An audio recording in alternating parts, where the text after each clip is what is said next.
अब भारत की स्थिति की जानते हैं। उस समय जब ये समस्त व्यापारी हमारे भारत में आए तो हमारे भारत की कैसी स्थिति रही होगी।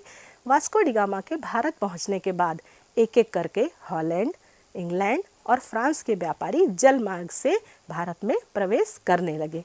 हिंदुस्तान के किसी भी राजा ने तब तक नौसेना नहीं बनाई थी। ऐसा क्यों हुआ होगा भला? क्योंकि हमारे भारत की संस्कृति ही ऐसी रही है कि हम किसी भी युद्ध में विश्वास नहीं रखते हैं और हमारे मन में ऐसा विचार भी नहीं आता है कि हम किसी काम को किसी भी माध्यम से, शक्ति के माध्यम से रोकें।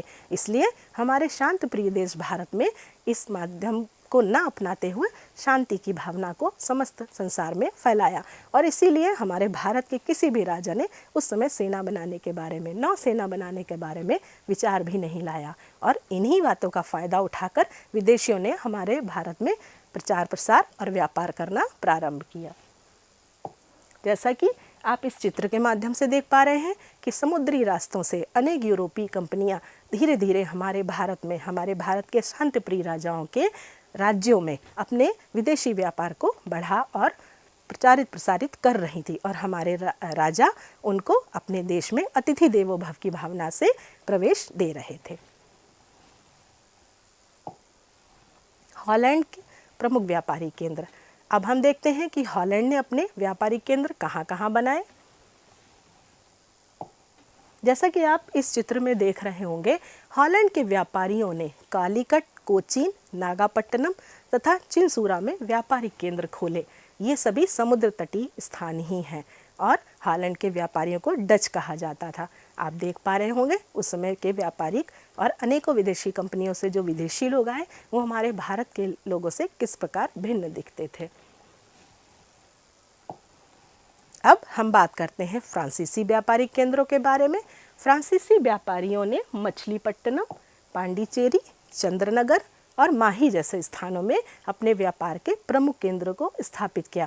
यदि अगर आप ध्यान से इन नामों को देखेंगे तो आप जानेंगे ये सभी समुद्र तटीय स्थान ही हैं, क्योंकि इनका मुख्य मार्ग व्यापारिक समुद्री जहाजों, बेड़ों द्वारा ही होता था। अब जानते हैं अंग्रेजों के व्यापारिक केंद्रों के बारे में। हमारे देश पर सबसे ज़्यादा शासन करने वाले अंग्रेज ही थे और व्यापार के माध्यम से ही इन्होंने भारत में प्रवेश किया था। जानते हैं इन्होंने कहाँ कहाँ व्यापारिक केंद्र बनाए। अंग्रेजों ने सूरत, कैम्बे, अहमदाबाद, आगरा, भड़ौच, पटना, कासिम बाजार जैसे स्थानों में अपने व्यापार के केंद्रों को स्थापित किया। आप देख पा रहे हैं इसमें से लगभग सभी नाम समुद्र तटीय स्थानों के ही हैं। अब जब भी हम कोई व्यापार करते हैं तो प्रतिस्पर्धा की भावना होना स्वाभाविक है। इसी प्रकार भारत के यूरोप में सभी देशों के व्यापारी पुर्तगालियों से प्रतिस्पर्धा करते थे। वे व्यापारियों के हाथ से व्यापार की छीनने की कोशिश में लगे रहते थे, जिससे कि सर्वाधिक लाभ उन्हें प्राप्त हो सके। वे भारत से कम कीमत के सामान देकर ज़्यादा से ज़्यादा लाभ कमाना चाहते थे और यूरोप में हमारे कम कीमत देकर पाए हुए सामान को अपने देशों में जाकर अधिक कीमत पर बेचते थे, जिससे कि उन्हें ज़्यादा से ज़्यादा लाभ हो सके। और इस कामों में पुर्तगाली उनके आड़े आते थे। ऐसा क्यों होता था? क्योंकि उन्होंने सबसे पहले भारत में प्रवेश किया था और वो बहुत शक्तिशाली थे। इस कामों में पुर्तगाली उनके आड़े आते थे और यहीं से एक व्यापारिक प्रतिस्पर्धा की भावना उस समय बहुत प्रबल थी। महंगा बाजार। व्यापार में यदि अगर बाजार महंगा है तो व्यापार करने में सबसे ज़्यादा समस्या आती है, लेकिन सर्वाधिक लाभ भी आपको तभी मिलेगा जब व्यापार में आपको महंगे बाजार की प्राप्ति हो, अर्थात आपका उत्पाद बाजार में महंगे दामों पर बिके और आपको ज़्यादा से ज़्यादा पूंजी प्रदान हो। सभी देशों के व्यापारियों ने यह निष्कर्ष निकाला कि सूरत, मसूलीपट्टनम जैसे बड़े बंदरगाहों पर जो सामान व्यापारियों द्वारा बेचने के लिए लाया जाता है वो महंगा मिलता है। आप ही सोचिए, अगर आप अपनी फसल बाजार में ले जाएंगे तो उसे कुछ लाभ कमाने के लिए ही तो बेचेंगे।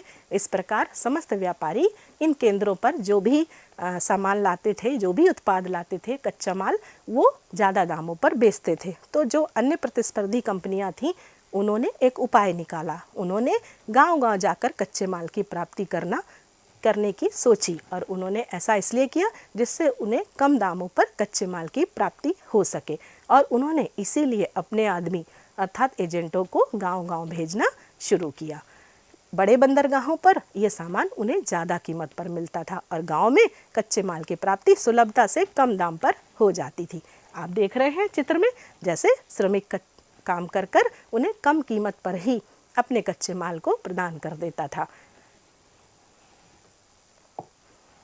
इन एजेंटों का प्रमुख कार्य क्या होता था, इस बारे में जानते हैं। आप जैसा कि इस चित्र में देख पा रहे हैं कि जो भी एजेंट गांव में आते थे वो ग्रामीणों को समझा बुझाकर उन्हें कच्चे माल को कम दाम पर प्राप्त कर लेते थे। यूरोप के व्यापारी गांव-गांव में अपने एजेंट भेजते थे और गांव वालों को प्रलोभन देकर उनसे अच्छी कीमत में वो कच्चे माल की प्राप्ति करते थे।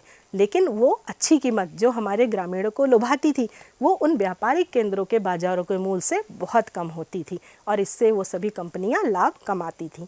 एजेंटों के द्वारा उनको सस्ता माल आसानी से प्राप्त भी हो जाता था।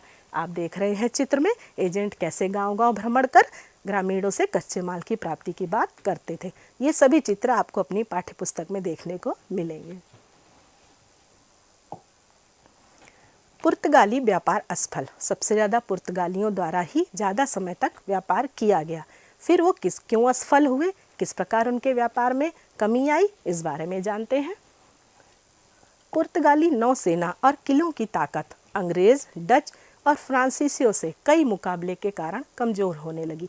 आप सोचिए, यदि अगर आप व्यापार कर रहे हैं तो कभी न कभी तो कोई प्रतिस्पर्धी आपके सामने आएंगे और उनसे आपको कड़ा मुकाबला भी करना होगा। ऐसा पुर्तगालियों में बहुत समय तक किया, किंतु एक समय ऐसा आया जब अंग्रेज, डच और फ्रांसीसियों ने इन मुकाबलों के कारण उनको धीरे धीरे कमज़ोर कर दिया और फिर पुर्तगालियों का भारत के व्यापार पर एकाधिकार नहीं हो सका।